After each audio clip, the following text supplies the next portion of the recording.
Dear students, ഈ വീഡിയോയിലൂടെ നമ്മളൊന്ന് ഡിസ്കസ് ചെയ്യുന്നത് റിസീവബിൾസ് മാനേജ്മെൻറ്റുമായി ബന്ധപ്പെട്ടിട്ടുള്ള കോസ്റ്റ് ബെനിഫിറ്റ് അനാലിസിസ് ആണ്. റിസീവബിൾസ് മാനേജ്മെൻറ്റുമായി ബന്ധപ്പെട്ട് കുറേ ടെക്നിക്സ് അല്ലെങ്കിൽ മെത്തേഡ്സ് നമ്മൾ നോക്കുകയുണ്ടായി, ടൂൾസിനെ കുറിച്ച് പഠിക്കുകയുണ്ടായി. അപ്പോൾ ചില സ്ട്രാറ്റജീസ് നമുക്ക് റിസീവബിൾസ് മാനേജ്മെൻറ്റിന് വേണ്ടി ഫോളോ ചെയ്യാം. ഇങ്ങനെ ഏതെങ്കിലും ടൂൾസോ മെത്തേഡ്സോ സ്ട്രാറ്റജീസോ ഫോളോ ചെയ്യുമ്പോൾ അതിൽ കോസ്റ്റും അതിനോടനുബന്ധിച്ച് വരാവുന്ന കോസ്റ്റും ഉണ്ടാവും, അതിനോടനുബന്ധിച്ച് വരാവുന്ന ബെനിഫിറ്റ്സും ഉണ്ടാവും. അപ്പോൾ റിസീവബിൾസ് മാനേജ്മെൻറ്റ് എന്നുകൊണ്ട് ഉദ്ദേശിക്കുന്നത് ക്രെഡിറ്റ് പോളിസി നിശ്ചയിക്കുക, അല്ലേ, അതുപോലെ തന്നെ ക്രെഡിറ്റ് പീരീഡ് നിശ്ചയിക്കുക, ഓക്കെ, ഇങ്ങനെയുള്ള കാര്യങ്ങളൊക്കെ ഇതുമായി അനുബന്ധിച്ച് വരുന്നതാണ്. അപ്പോൾ ക്രെഡിറ്റ് പോളിസി ആയിക്കോട്ടെ, ക്രെഡിറ്റ് പീരീഡ് ആയിക്കോട്ടെ, ഇതെല്ലാം ഡിസൈഡ് ചെയ്യുന്ന സമയത്ത് ഓട്ടോമാറ്റിക്കലി അതിൽ എന്തിനെ ഇംപ്ലിക്കേറ്റ് ചെയ്യുന്നു, അതിൻ്റെ ഫലമായിട്ട് കുറച്ച് കോസ്റ്റ് ഉണ്ടാവാൻ സാധ്യത ഉണ്ടാവുന്നു, കുറച്ച് ബെനിഫിറ്റ്സ് ഉണ്ടാവാൻ സാധ്യത ഉണ്ടാവും. അപ്പോൾ ഈ രീതിയിലുള്ള ഒരു cost and benefit analysis of receivables അതെങ്ങനെയാണ് നമുക്ക് ചെയ്തെടുക്കാൻ പറ്റുക. So while designing A credit policy of A company, financial manager or management should have a thorough knowledge about the cost and benefits associated with such receivables, especially credit policy. Clear? So a liberal credit policy helps in increasing sales. Sales increase ചെയ്യുക എന്ന് പറയുമ്പോൾ profit വർദ്ധിക്കും. Profit വർദ്ധിക്കുക എന്ന് പറയുമ്പോൾ share ഹോൾഡേഴ്സിൻ്റെ earnings വർദ്ധിക്കാൻ സാധ്യതയുണ്ട്. പക്ഷേ ഇതിന് എന്ത് കൂടെ വരാൻ സാധ്യതയുണ്ട്? കോസ്റ്റും ഉണ്ട്, അല്ലേ, അസോസിയേറ്റ് ചെയ്തിട്ടുള്ള കോസ്റ്റ് ഉണ്ട്. ലിബറലായുള്ള ക്രെഡിറ്റ് പോളിസി നമ്മൾ ഫോളോ ചെയ്യുന്ന സമയത്ത്, അതായത് കൂടുതൽ പീരീഡിൽ ക്രെഡിറ്റ് നമ്മൾ കൊടുക്കുമ്പോൾ, കൂടുതൽ പീരീഡിലേക്ക് ക്രെഡിറ്റ് കൂടുതൽ കൊടുക്കുന്ന സമയത്ത് ഓട്ടോമാറ്റിക്കലി ബാഡ് ഡെപ്റ്റ്സ് വരാനുള്ള സാധ്യതയുണ്ട്. റിസീവബിൾസ് എത്ര പീരീഡിലേക്കാണോ നമ്മൾ കൊടുക്കുന്നത് അത്രയും പീരീഡുള്ള എമൗണ്ട് നമുക്ക് ഇമ്മീഡിയറ്റ് ആയിട്ട് കിട്ടില്ല, അല്ലേ. അപ്പോൾ അതിൽ നിന്നും കിട്ടാവുന്ന ഓപ്പർച്യൂണിറ്റി കോസ്റ്റ്, അല്ലേ, അല്ലെങ്കിൽ അതുമായി അസോസിയേറ്റ് ചെയ്ത് വരുന്ന ഓപ്പർച്യൂണിറ്റി കോസ്റ്റ്, അതിൽ നിന്ന് കിട്ടാമായിരുന്ന ബെനിഫിറ്റ് എന്തായിരുന്നു അത് നമ്മൾ ഫൊർഗോ ചെയ്യേണ്ടി വരുന്നു. ക്ലിയർ? അപ്പോൾ ഇത്തരത്തിലുള്ള ഫൊർഗോൺ ബെനിഫിറ്റ്സിൻ്റെ ഓപ്പർച്യൂണിറ്റി കോസ്റ്റ് അത് ഒരു പ്രധാനപ്പെട്ട ഘടകമായിട്ട് നമുക്ക് പറയാൻ പറ്റും. ഇങ്ങനെ കോസ്റ്റും ഉണ്ടാവും, ബെനിഫിറ്റ്സും ഉണ്ടാവും. ക്ലിയർ? സോ ഇതിനെക്കുറിച്ചുള്ളൊരു അനാലിസിസ് നമ്മൾ ചെയ്തെടുക്കുകയാണെങ്കിൽ, അല്ലേ, ഇതിനെ രണ്ടിനെയും കമ്പയർ ചെയ്യണമെങ്കിൽ മാത്രമേ കോസ്റ്റിനെയും ബെനിഫിറ്റ്സിനെയും കമ്പയർ ചെയ്ത്, അല്ലേ, ബെനിഫിറ്റ്സ് ആയിട്ട് നമുക്ക് എത്രമാത്രം സെയിൽസ് ഇൻക്രീസ് ചെയ്യും, അതുമായി ബന്ധപ്പെട്ട് എത്ര പ്രോഫിറ്റ് ഇൻക്രീസ് ചെയ്യും, അത് എങ്ങനെയാണ് ഇക്വിറ്റി ഹോൾഡേഴ്സിൻ്റെ വെൽത്തിനെ ബാധിക്കാൻ നോക്കുന്നു. അതോടൊപ്പം തന്നെ എന്തുമാത്രം കോസ്റ്റാണ് ഇതുമായി അസോസിയേറ്റ് ചെയ്ത് വരുന്നത്, നമുക്ക് കിട്ടാമായിരുന്ന എന്തൊക്കെ ബെനിഫിറ്റ്സ് നമുക്ക് ഫോർഗോ ചെയ്യേണ്ടി വരും, അല്ലേ, ഇങ്ങനെയുള്ള കാര്യങ്ങളൊക്കെ നോക്കി കോസ്റ്റ് നമ്മൾ അസർട്ടൈൻ ചെയ്യുന്നു. ഇത് രണ്ടിനെയും കമ്പയർ ചെയ്ത ശേഷം കോസ്റ്റ് ആണോ ബെനിഫിറ്റ് ആണോ കൂടുതൽ നോക്കി അതിനനുസരിച്ച് നമുക്ക് എന്ത് ചെയ്യാം, ഒരു തീരുമാനം, അല്ലേ, നമ്മുടെ ക്രെഡിറ്റ് പോളിസി എങ്ങനെയായിരിക്കണം, ലിബറൽ ക്രെഡിറ്റ് പോളിസി ഫോളോ ചെയ്യണോ, സ്ട്രിഞ്ചൻ്റ് ആയിട്ടുള്ള ടൈറ്റ് ആയിട്ടുള്ള ഒരു ക്രെഡിറ്റ് പോളിസി നമ്മൾ ഫോളോ ചെയ്യണോ, ക്ലിയർ? അപ്പോൾ ആ രീതിയിലുള്ളൊരു തീരുമാനം എടുക്കാൻ ഇതുവഴി കഴിയും. So if the credit policy is tightened, then it will be result in decrease in sales. അല്ലേ, ഒരു ടൈറ്റ് ക്രെഡിറ്റ് പോളിസി നമ്മൾ ഫോളോ ചെയ്യുമ്പോൾ സെയിൽസ് എന്ത് ചെയ്യും, ഡിക്രീസ് ചെയ്യാനുള്ള സാധ്യതയുണ്ട്. അപ്പോൾ നമ്മുടെ റവന്യൂ കുറയും, പ്രോഫിറ്റ് കുറയും, ഒക്കെ ചെയ്യും.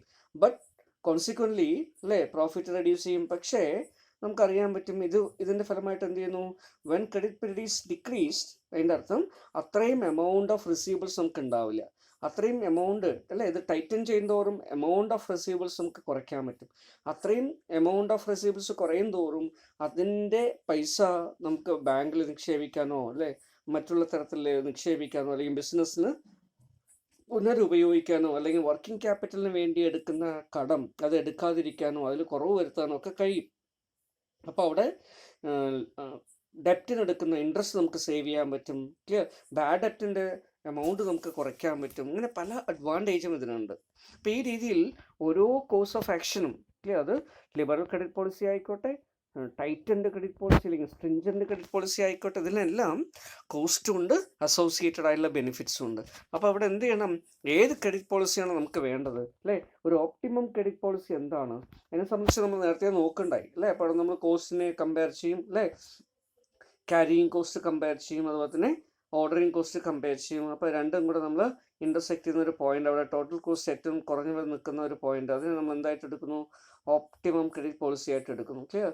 അപ്പോൾ ഇതിൻ്റെ ഇപ്പുറത്തൊക്കെ സ്ട്രിഞ്ചൻ്റ് ആയിട്ടുള്ളതെന്ന് പറയുന്നത്, ഇത് ഇപ്പുറത്തൊക്കെ നമ്മൾ ലിബറൽ ക്രെഡിറ്റ് പോളിസി തോന്നും. Clear? This is liberal credit policy, but this is stringent clear credit policy. അപ്പോൾ ഇതിന് നമ്മൾ രണ്ടും നമുക്ക് വേണ്ട, നമുക്കൊരു ഒപ്റ്റിമം രീതിയിലേക്ക് നമ്മൾ ക്ലിയർ ക്രെഡിറ്റ് പോളിസി നിശ്ചയിക്കാൻ പറ്റും. ഇതെല്ലാം നമ്മൾ നേരത്തെ നോക്കിയതാണ്.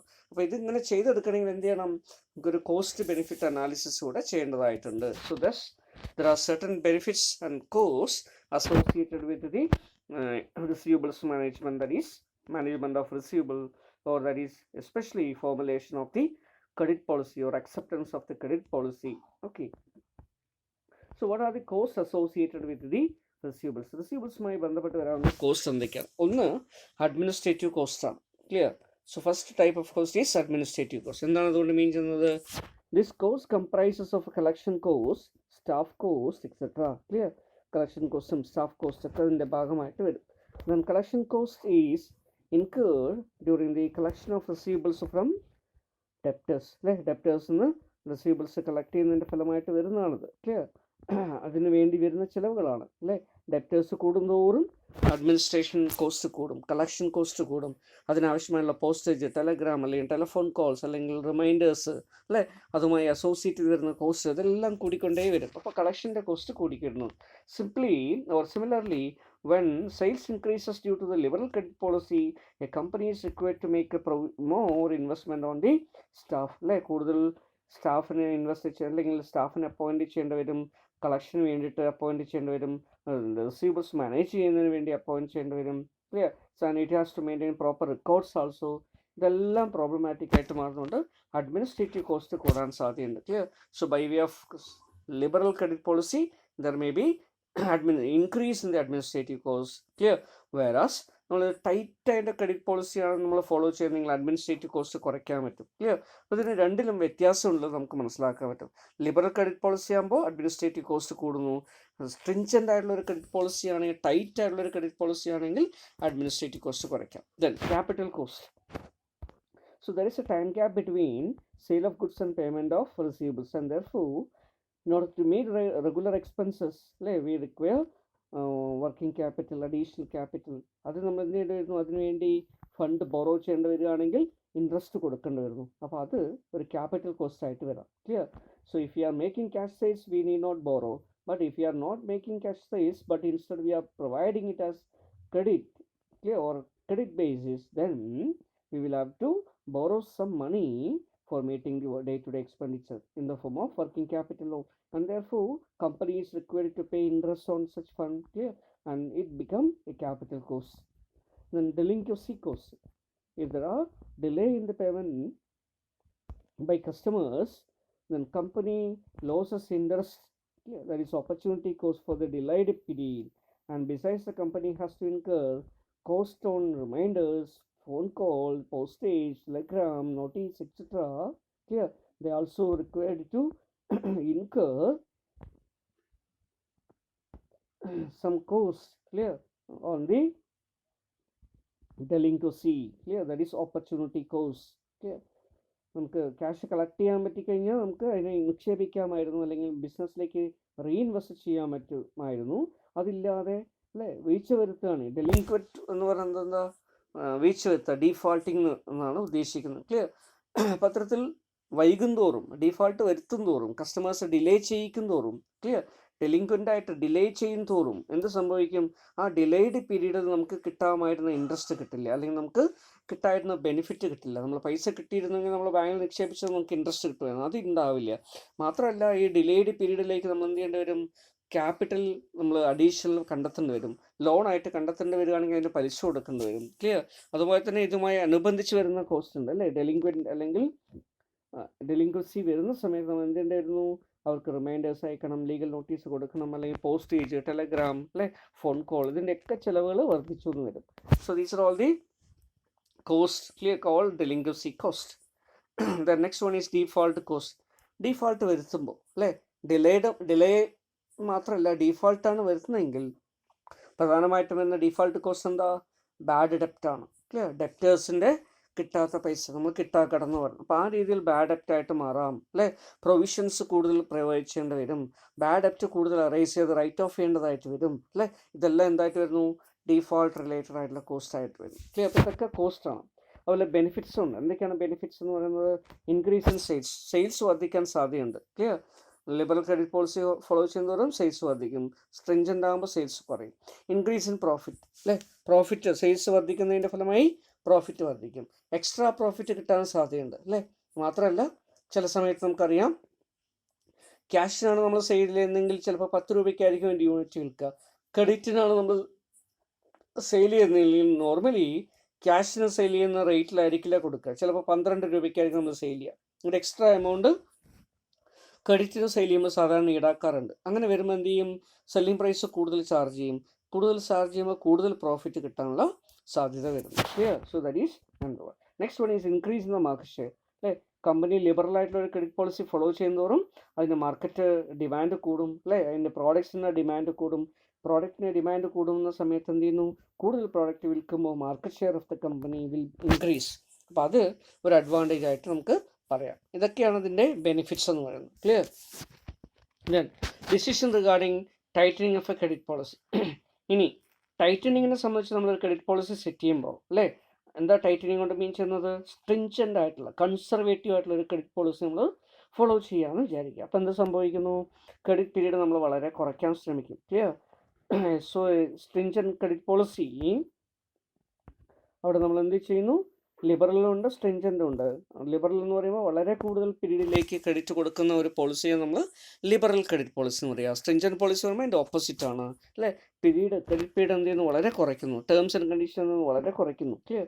So in arriving at the decision management will make A cost benefit analysis. അപ്പോൾ ഒരു കമ്പനിയിൽ റിസീവേഴ്സ് മാനേജ്മെൻറ്റുമായി ബന്ധപ്പെട്ടിട്ട് ക്രെഡിറ്റ് പോളിസി ടൈറ്റൻ ചെയ്യണോ അല്ലെങ്കിൽ അതിനെ സ്ട്രിഞ്ചൻ്റ് ആക്കി വെക്കണോ എന്ന് നിശ്ചയിക്കുന്നതിന് വേണ്ടി കോസ്റ്റ് ബെനിഫിറ്റ് അനാലിസിസ് സാധാരണ ചെയ്തു വരുന്നു.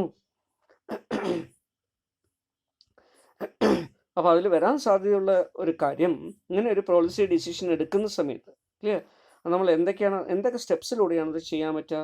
പ്രധാനമായിട്ട് 3-4 സ്റ്റെപ്സ് നമുക്ക് നോക്കാം. ഒന്ന്, അതിൽ എ എന്ന് പറയുന്നത് find out the reduction in the savings of the cost of sales.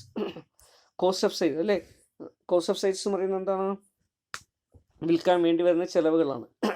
അപ്പോൾ സ്ട്രിഞ്ചൻ്റ് ആയിട്ടുള്ള ക്രെഡിറ്റ് പോളിസി ഫോളോ ചെയ്യുന്നതോറും, ക്രെഡിറ്റ് പോളിസി ടൈറ്റൻ ചെയ്യുന്നതോറും നമുക്ക് കോസ്റ്റ് ഓഫ് സെയിൽസ് എന്ത് ചെയ്യാൻ പറ്റും? കുറയ്ക്കാൻ പറ്റും, റെഡ്യൂസ് ചെയ്യാൻ പറ്റും, അല്ലെങ്കിൽ കുറച്ച് എമൗണ്ടെങ്കിലും സേവ് ചെയ്യാൻ പറ്റും. ദാറ്റ് ഈസ് ഇത് ബെനിഫിറ്റ് ആയിട്ട് ആക്ട് ചെയ്യുന്നു. Then to arrive at this the following steps are required. ഇത് കണ്ടുപിടിക്കാൻ വേണ്ടി എന്താ ചെയ്യുക? Calculate the total cost of sales under the present policy and proposed policy. ഇപ്പോൾ നിലവിലുള്ള ക്രെഡിറ്റ് പോളിസി അനുസരിച്ചുള്ള കോസ്റ്റ് ഓഫ് സെയിൽസ് എന്താണെന്ന് നോക്കുക. നമ്മൾ ടൈറ്റൻ ചെയ്തു എന്ന് വെച്ച് കഴിഞ്ഞാൽ കോസ്റ്റ് ഓഫ് സെയിൽസ് എന്തായിട്ട് മാറുമെന്ന് നോക്കുക. ക്ലിയർ? ഈ രീതിയിൽ നമുക്ക് ഇതിനെ കമ്പയർ ചെയ്തിട്ട് അതിൻ്റെ ഡിഫറൻസ് എടുക്കാൻ പറ്റും. Okay. Then calculate the average investment of in debtors under the present system and proposal system. ഇപ്പോഴത്തെ ആവറേജ് ഡെപ്റ്റേഴ്സ് എത്രയാണ്? അതുപോലെ തന്നെ ഇങ്ങനൊരു സിസ്റ്റം, ടൈറ്റൻ ആയിട്ടുള്ളൊരു ക്രെഡിറ്റ് പോളിസി നമ്മൾ കൊണ്ടുവന്നു കഴിഞ്ഞാൽ, ക്ലിയർ, അതിൻ്റെ ഫലമായിട്ട് ഡെപ്റ്റേഴ്സിൻ്റെ എമൗണ്ട് എന്തായിട്ട് മാറും? ക്ലിയർ? പ്രപ്പോസ്ഡ് സിസ്റ്റം എന്തായിരിക്കും, അല്ലെങ്കിൽ പ്രപ്പോസ്ഡ് എമൗണ്ട് എന്തായിരിക്കും? ഓക്കെ, അതുമായി നോക്കിയിട്ട് നമ്മൾ എന്ത് ചെയ്യണം? ഇത് അസർട്ടൈൻ ചെയ്യണം. ഓക്കെ, ഇപ്പോൾ ഡെപ്റ്റേഴ്സ് ടേൺ ഓവർ നമുക്ക് അസർട്ടൈൻ ചെയ്യുക. ഓക്കെ, ഇതും ഇതിൻ്റെ ഭാഗമായിട്ട് ചെയ്യുന്നു. Then next one is calculate the reduction in investment in debtors. Clear? അതുപോലെ തന്നെ ഡെപ്റ്റേഴ്സിൻ്റെ ഇൻവെസ്റ്റ്മെൻറ്റ് ഒരു ടൈറ്റൻ ചെയ്യുന്നതിൻ്റെ ഫലമായി എത്രമാത്രം കുറയുന്നു? ക്ലിയർ? നേരത്തെ 60 ദിവസം ഉണ്ടായിരുന്ന ക്രെഡിറ്റ് പീരീഡ് എന്ന് പറയുന്നത് നമ്മൾ 30 ദിവസമായിട്ട് കുറച്ചെന്ന് വിചാരിക്കുക. അങ്ങനെയാണെങ്കിൽ എന്ത് സംഭവിക്കും? Clear? So calculation of the reduction in the investment. Clear? എത്രമാത്രം ഡെപ്റ്റേഴ്സിൻ്റെ എമൗണ്ട് സേവ് ചെയ്യാം, അല്ലേ? അത്രയും സേവ് ചെയ്യുന്ന എമൗണ്ട്, ഡെപ്റ്റേഴ്സിൻ്റെ എമൗണ്ട് നമ്മൾ ഇൻവെസ്റ്റ് ചെയ്യുകയാണെങ്കിൽ എന്ത് പലിശ കിട്ടും, എന്ത് റിട്ടേൺ കിട്ടും, അങ്ങനെയുള്ള കാര്യങ്ങൾ നമ്മൾ ബെനിഫിറ്റായിട്ട് അസർട്ടൈൻ ചെയ്യുന്നു. Then find out the reduction in savings in cost, that is opportunity cost of reduction on reduction of investment. Clear? അതുപോലെ തന്നെ ഇതിൽ നിന്നും ഉണ്ടാകുന്ന സേവിങ്സ്, അല്ലേ? നമ്മൾ ഇൻവെസ്റ്റ്മെൻറ്റ്, ഡെപ്റ്റേഴ്സിൻ്റെ ഇൻവെസ്റ്റ്മെൻറ്റ് കുറയും തോറും ആ കുറയുന്ന പൈസ നമുക്ക് എന്ത് ചെയ്യാം? വേറെ എവിടെയെങ്കിലും നിക്ഷേപിക്കാം, പ്രോഫിറ്റബിളായിട്ട് നിക്ഷേപിക്കാം, മാർക്കറ്റബിൾ സെക്യൂരിറ്റിയിൽ നിക്ഷേപിക്കാം. അപ്പോൾ അത് റിയലൈസ് ചെയ്യുന്ന സമയത്ത് നമുക്ക് എന്ത് കിട്ടുന്നു? റിട്ടേൺ കിട്ടുന്നു. ക്ലിയർ? അപ്പോൾ ഈ റിട്ടേൺ, അല്ലേ, അതൊരു സേവിങ്സ് ആയിട്ട് നമുക്ക് പറയാം. ഇങ്ങനെ നമ്മൾ ആദ്യം എന്ത് ചെയ്യുന്നു? ബെനിഫിറ്റുകളെ കുറിച്ച് മുഴുവൻ ഐഡൻറ്റിഫൈ ചെയ്തു. രണ്ടാമതായിട്ട് വരുന്നത് എന്താണ്? B, that is find out the reduction in profit. Credit policy നമ്മൾ ടൈറ്റൻ ചെയ്ത് കഴിഞ്ഞാൽ, അല്ലേ, സ്ട്രിഞ്ചൻ്റ് ആക്കി കഴിഞ്ഞാൽ ഓട്ടോമാറ്റിക്കലി എന്ത് ചെയ്യും? ക്യാഷ് സെയിൽസ് ആകുമ്പോൾ സെയിൽസിൻ്റെ എമൗണ്ട് കുറയാൻ തുടങ്ങും. ക്ലിയർ? അപ്പോൾ അത് സെയിൽസിൽ കുറയുന്ന സമയത്ത് എന്തിലും വരാം, പ്രോഫിറ്റിലും കുറവ് വരാം. ക്ലിയർ? സോ സെയിൽസ് പ്രസൻറ്റ് നമ്മൾ ഫ്യൂച്ചർ നോക്കുന്നു, അതനുസരിച്ച് സെയിൽസിൽ വന്നുള്ള കുറവ് മെഷർ ചെയ്യുന്നു. ക്ലിയർ? അതിനനുസരിച്ച് പ്രോഫിറ്റ് എത്ര കുറവെന്ന് നോക്കുന്നു. Find out the reduction in profit. Okay, ഇങ്ങനെയുള്ള കാര്യങ്ങൾ ചെയ്യുന്നു. ദെൻ അടുത്തായിട്ട് എന്ത് ചെയ്യുന്നു, comparing the reduction in cost, that is savings or benefit as per the a with the profits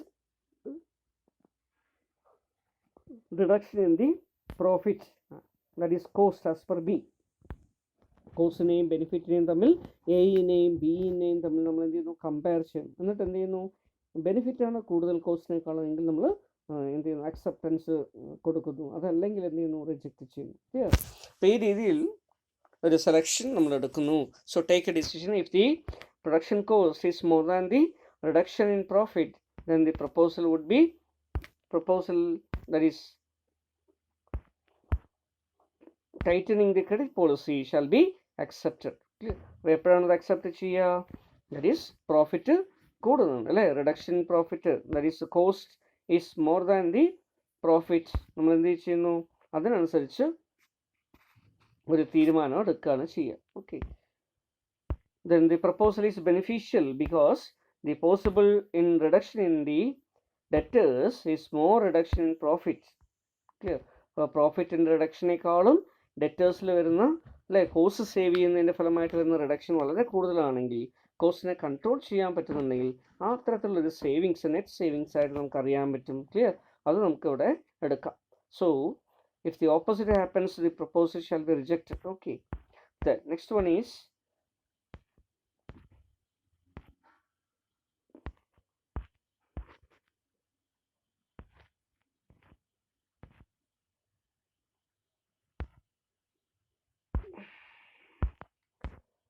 so these are all the steps that is involved in the decision related to stringent credit policy or tight credit policy. For example, just നോക്കി പോവാം. X Limited is planning to tighten the present credit policy. The company has a current annual sales of rupees 25,000 and is expected that implementation of the proposed credit policy would decrease the annual sales to rupees 20,000. Credit പോളിസിയിൽ ഒരു മാറ്റം വരുത്തുന്നു, അതിനെ stringent ആക്കാൻ പോവുകയാണ്. അങ്ങനെ മാറ്റുന്നതിൻ്റെ ഫലമായി നേരത്തെ 25,000 രൂപ ഉണ്ടായിരുന്ന 20,000 രൂപയായിട്ട് അത് കുറയും. Okay, then the average age of accounts receivable would be 30 days to 20 days. 20 മുതൽ 30 ദിവസം വരെയുള്ള ഒരു പീരീഡാണ് ആവറേജ് ഡെപ്റ്റേഴ്സ് ആയിട്ട് ഉണ്ടാവുക. അതുപോലെ തന്നെ the sale price of the product is 20 and the variable cost per unit of manufacture of a product is rupees 12. Okay, and the volume is 1,250. 1250 unit produce ചെയ്യാനുള്ളൊരു organisation ആണ് വിചാരിക്കുന്നു. Okay, so the average cost is rupees 15, assuming a year comprising of 360 days. 360 ദിവസം നമ്മൾ assume ചെയ്ത ശേഷം, അതുപോലെ തന്നെ average cost എന്ന് പറയുന്നത് 15 per യൂണിറ്റ് ആണ് നമ്മൾ അസ്യൂം ചെയ്യുന്നു. Clear? So it is 15 assuming a year comprised of 360 days.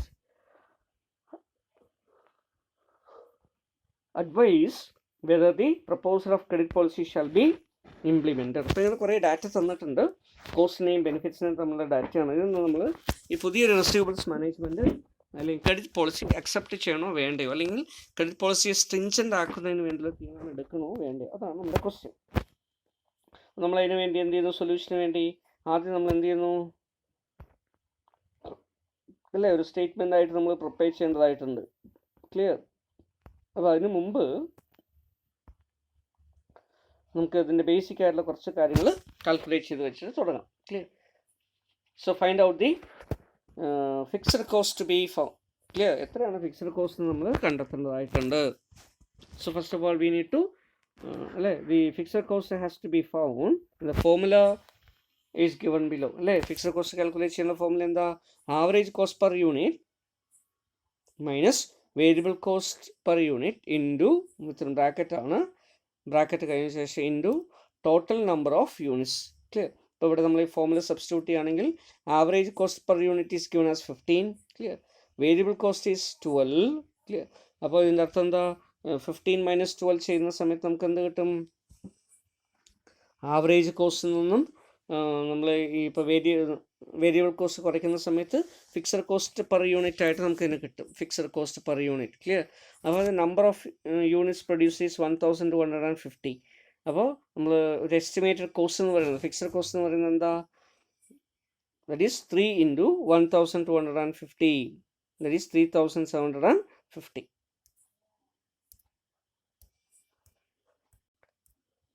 So here in this example, clear.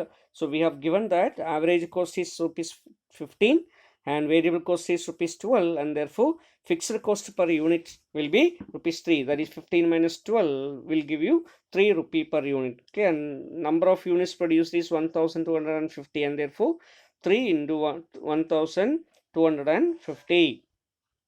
So that you will get 3750. Clear. So 3750 is the total fixed cost. Then calculation of the reduction cost. നമ്മളിതിനെ statement രൂപത്തിൽ നമ്മളതിനെ prepare ചെയ്യാമെന്ന് വിചാരിക്കും. അപ്പോൾ particulars column present proposed, clear. ആ രീതിയിൽ നമ്മളിവിടെ എടുക്കുകയാണ്. ഓക്കെ. അപ്പോൾ ആദ്യം ഇവിടെ ചെയ്യുന്ന എന്താ? ഇതിൻ്റെ ഭാഗമായിട്ട് എന്ത് ചെയ്യുന്നു? എ പാർട്ട് നമ്മൾ ചെയ്യുന്നു. റിഡക്ഷൻ കോസ്റ്റ്, എത്രമാത്രം കോസ്റ്റ് റെഡ്യൂസ് ചെയ്യുന്നത് നോക്കും. അപ്പോൾ അതിന് വേണ്ടി ആദ്യം നമ്പർ ഓഫ് യൂണിറ്റ്സ് എടുത്തു, 1250, അല്ലേ. ഇതിൻ്റെ ഭാഗമായിട്ട് അഡോപ്റ്റ് ചെയ്യുന്നതിൻ്റെ ഫലമായിട്ട് എന്ത് ചെയ്യുന്നു? ഇത് കുറയുന്നു ഇവിടെ പറഞ്ഞിട്ടുണ്ട്, ക്ലിയർ.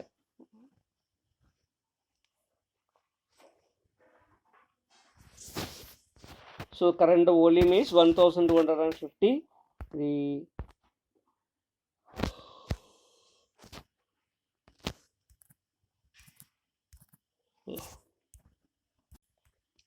സോ ഇവിടെ ഈ എക്സാമ്പിളിൻ്റെ ഭാഗമായിട്ട് നമ്മൾ സെയിൽസിൽ റിഡക്ഷൻ വന്നാൽ എങ്ങനെയാണ് അതിനെ ബാധിക്കുക, അല്ലേ. അപ്പോൾ ആദ്യം നമ്മൾ എന്ത് ചെയ്യുന്നു? കറണ്ട് സെയിൽസിനനുസരിച്ചുള്ള വാല്യൂസ് കാൽക്കുലേറ്റ് ചെയ്യുന്നു. അപ്പോൾ അതിനുവേണ്ടി നമ്മൾ സ്റ്റേറ്റ്മെൻറ്റ് വരയ്ക്കും, അല്ലേ. ഡീറ്റെയിൽസ് എമൗണ്ട് അങ്ങനെ കൊടുക്കുന്നു. എന്നിട്ട് നമ്മൾ ജസ്റ്റ് ഒന്ന് കമ്പയർ ചെയ്യണം. ഓക്കെ.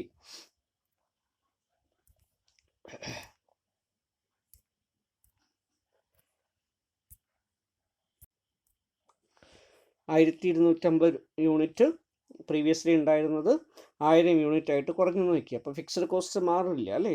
അപ്പോൾ ₹3 വെച്ച് നമ്മൾ നേരത്തെ കാൽക്കുലേറ്റ് ചെയ്ത് വെച്ചിരുന്നത് 3750 ആണ്. ₹3 വെച്ച് 1250 കാൽക്കുലേറ്റ് ചെയ്യും, അല്ലേ. അപ്പോൾ 1250 × 3 ചെയ്യുന്ന സമയത്ത് ₹3750 കിട്ടും. ഇത് തന്നെയാണ്. ഇത് കുറഞ്ഞാലും ഫിക്സഡ് കോസ്റ്റ് മാറില്ല. ദെൻ വേരിയബിൾ കോസ്റ്റ് നമ്മൾ കാൽക്കുലേറ്റ് ചെയ്യുമ്പോൾ അറ്റ് ദ റേറ്റ് ഓഫ് 12 നമ്മൾ കാൽക്കുലേറ്റ് ചെയ്തു. 15000, 12000. ദെൻ അടുത്ത് നമ്മൾ വീണ്ടും ടോട്ടൽ കോസ്റ്റ് ഓഫ് സൈസ് എടുത്തു. ഫിക്സഡ് പ്ലസ് വേരിയബിൾ നമ്മൾ എടുക്കുമ്പോൾ 18750 ആദ്യത്തെ കേസിൽ വരിക. കുറഞ്ഞു പോകുമ്പോൾ, അല്ലേ, എന്ത് ചെയ്യുന്നു? 15750 രൂപയായിട്ട് മാറുന്നു. Then debtors turn over ratio നമ്മൾ ഇത് വെച്ചിട്ട് കാൽക്കുലേറ്റ് ചെയ്യുകയാണെങ്കിൽ, അല്ലേ, 360 divided by average collection period നമ്മൾ നോക്കുകയാണെങ്കിൽ ദറ്റ് ഈസ് 12 കിട്ടും. ഇവിടെ 18 കിട്ടുന്നു. Okay.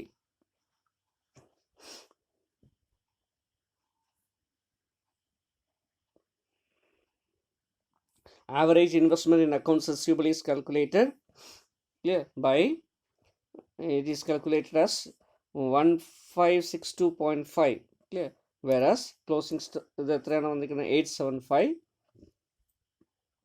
Reduction in investment receivables is equal to ഇതിൻ്റെ ഡിഫറൻസ് നമ്മൾ എടുക്കുകയാണെങ്കിൽ, അല്ലേ, ദറ്റ് ഈസ് 687.5 കിട്ടും. Then savings and reduction in cost equal to that is benefit നമുക്ക് കിട്ടുന്നത് 20% ആണ് ഇൻട്രസ്റ്റ് റേറ്റ് ഓപ്പർച്യൂണിറ്റി കോസ്റ്റ് എന്ന് പറയുന്നത്, ക്ലിയർ. അപ്പോൾ ഇത്രയാണ് നമ്മൾ സേവ് ചെയ്യുന്നത്, 687.5. അതിന് 20% നമുക്ക് സേവ് ചെയ്യാൻ പറ്റും. അപ്പോൾ 137.5 നമുക്ക് സേവിങ് കിട്ടും. So average investment in accounts receivable എങ്ങനെ കണ്ടുപിടിക്കും? Total cost of sales divide by debtors turn over. ഇപ്പോൾ ഡെറ്റേഴ്സ് ടേൺ ഓവർ നമുക്ക് കിട്ടിയിട്ടുണ്ട്, ടോട്ടൽ കോസ്റ്റ് ഓഫ് സെയിൽസ് നേരത്തെ കിട്ടിയിട്ടുണ്ട്, ക്ലിയർ. അപ്പോൾ cost of sales divide by debtors turn over ചെയ്യുന്ന സമയത്ത് എന്ത് കിട്ടുന്നു? ആവറേജ് റെസിവബിൾസ് കിട്ടും. ഇനി calculation of the reduction profit നമ്മൾ നോക്കുകയാണെങ്കിൽ, അല്ലേ, ബി പാർട്ട് നമ്മൾ നോക്കുകയാണെങ്കിൽ എത്രമാത്രം പ്രോഫിറ്റ് റെഡ്യൂസ് ചെയ്യുമെന്ന് നോക്കുമ്പോൾ 1250 യൂണിറ്റാണ് പ്രസൻറ്റ്, അല്ലേ? പ്രപ്പോസ്ഡ് 1000 യൂണിറ്റായിട്ട് കുറയുകയാണെങ്കിൽ എന്ത് സംഭവിക്കും? സെല്ലിംഗ് പ്രൈസ് 20 രൂപ തന്നെയാണ് നമ്മൾ അസ്യൂം ചെയ്യുന്നത്, സെയിം റേറ്റ് ആണെങ്കിൽ ഇവിടെ സെയിൽസ് 25,000 രൂപ, ഇവിടെ 20,000 രൂപയായിട്ട് മാറി. ടോട്ടൽ കോസ്റ്റ് 20, അല്ലേ? നമ്മൾ ഇത്രയും യൂണിറ്റുകൾക്ക് നമ്മൾ നേരത്തെ ടോട്ടൽ കോസ്റ്റ് കണ്ടുപിടിച്ചപ്പോൾ 18,750 രൂപയാണ് മുകളിൽ കിട്ടിയിരിക്കുന്നത്. അപ്പോൾ എവിടെയാണെങ്കിലും അത് 15,750 രൂപ. അപ്പോൾ ഇതിൽ നിന്ന് നമ്മൾ മൈനസ് ചെയ്യുകയാണെങ്കിൽ എത്ര കിട്ടും? Profit equal to 6,250, 4,250. And therefore, അല്ലേ, ഇപ്പോഴത്തെ ക്ലിയർ നമ്മൾ കുറഞ്ഞു പോവുകയാണെങ്കിൽ 4,250 രൂപയെ പ്രോഫിറ്റ് കിട്ടുള്ളൂ. ഇപ്പോൾ അനുസരിച്ച് 6,250 രൂപ പ്രോഫിറ്റ് ഉണ്ട്. അതുകൊണ്ട് റിഡക്ഷൻ ഇൻ പ്രോഫിറ്റ് 2,000 രൂപ കുറയും. ക്ലിയർ? അപ്പോൾ 2,000 രൂപയുടെ പ്രോഫിറ്റ് നമുക്ക് കിട്ടുന്നത് ഇല്ലാതായിട്ട് മാറും. അതാണ് ഇവിടെ കോസ്റ്റ് ആയിട്ട് വരുന്നത്. ക്ലിയർ? അപ്പോൾ അവിടെ ബെനിഫിറ്റ് എന്ന് പറയുന്നത് എന്താണ്? നമുക്ക് കിട്ടുന്ന സേവിങ്സ് ആണ്. ക്ലിയർ? ഡെറ്റേഴ്സ് സേവ് ചെയ്യാൻ പറ്റുന്നു, അതിൻ്റെ ഫലമായിട്ട് നമുക്ക് ഇൻട്രസ്റ്റ് സേവ് ചെയ്യാം 137.5. ക്ലിയർ? പക്ഷെ പ്രോഫിറ്റിൻ്റെ റിഡക്ഷൻ വരുന്നത് കോസ്റ്റായിട്ട് വരുന്നത് 2,000 രൂപയാണ്. അപ്പോൾ ഇതിനനുസരിച്ച് നമ്മൾ ഇതിനെ രണ്ടിനെയും കമ്പയർ ചെയ്യുകയാണെങ്കിൽ നമുക്ക് എന്ത് കാണാൻ പറ്റും? So reduction in profit equal to 2,000 rupees. Okay, that is cost equal to 25,000, അല്ലേ? that is 80, അല്ലേ? 2,000 രൂപ. ഇതാണ് നമ്മുടെ പ്രോഫിറ്റ് കുറഞ്ഞു പോകുന്നത്. നമുക്ക് നഷ്ടപ്പെടുകയാണ് ചെയ്യുക, ഓപ്പർച്യൂണിറ്റി കോസ്റ്റ് ആയിട്ട് വരും. Okay, so decision, since reduction in profit is more than the reduction in cost, the firm shall reject the proposal. Clear? ഈ ടൈറ്റനിങ് ഓഫ് ക്രെഡിറ്റ് പോളിസിയുടെ ഫലമായിട്ട് പ്രോഫിറ്റ് കുറയുന്നത് വളരെ കൂടുന്നു. ക്ലിയർ? പക്ഷേ നമുക്ക് കോസ്റ്റ് കുറയുന്നത് വളരെ കുറച്ച് മാത്രമേ ഉള്ളൂ. അപ്പോൾ അവിടെ നോക്കുമ്പോൾ നേരത്തെ കണ്ടുപിടിച്ച 137 എന്ന് പറയുന്നത് ബെനിഫിറ്റാണ്, ഇതെന്ന് പറയുന്നത് കോസ്റ്റാണ്. കോസ്റ്റും ബെനിഫിറ്റും കമ്പയർ ചെയ്യുമ്പോൾ കോസ്റ്റാണ് കൂടുതൽ. അതുകൊണ്ട് നമ്മൾ എന്ത് ചെയ്യുന്നു? ഈ പോളിസി റിജക്റ്റ് ചെയ്യാം. ക്ലിയർ? എന്താ കാരണം? ടൈറ്റ് ആയിട്ടുള്ള ക്രെഡിറ്റ് പോളിസി ഫോളോ ചെയ്യുന്നതിൻ്റെ ഫലമായി സെയിൽസ് വളരെയധികം റെഡ്യൂസ് ചെയ്യാൻ സാധ്യതയുണ്ട്. സെയിൽസ് റെഡ്യൂസ് ചെയ്യുന്നതിൻ്റെ ഫലമായിട്ട് എന്ത് സംഭവിക്കും? ഓട്ടോമാറ്റിക്കലി അത് നമ്മളെ പോളിസിയെ ബാധിക്കുന്നു, അല്ലെങ്കിൽ നമ്മുടെ ഏർണിങ്സിനെ ബാധിക്കുന്നു എന്ന് നമുക്ക് കാണാൻ പറ്റുന്നു. സോ ഇങ്ങനെയാണ് ഒരു കോസ്റ്റിനെയും ബെനിഫിറ്റിനെയും കമ്പയർ ചെയ്തിട്ട് നമ്മൾ എന്ത് ചെയ്യേണ്ടത്? റിസീവബിൾസ് മാനേജ്മെൻറ്റിൽ ഒരു ഡിസിഷൻ എടുക്കുക. ഓക്കെ.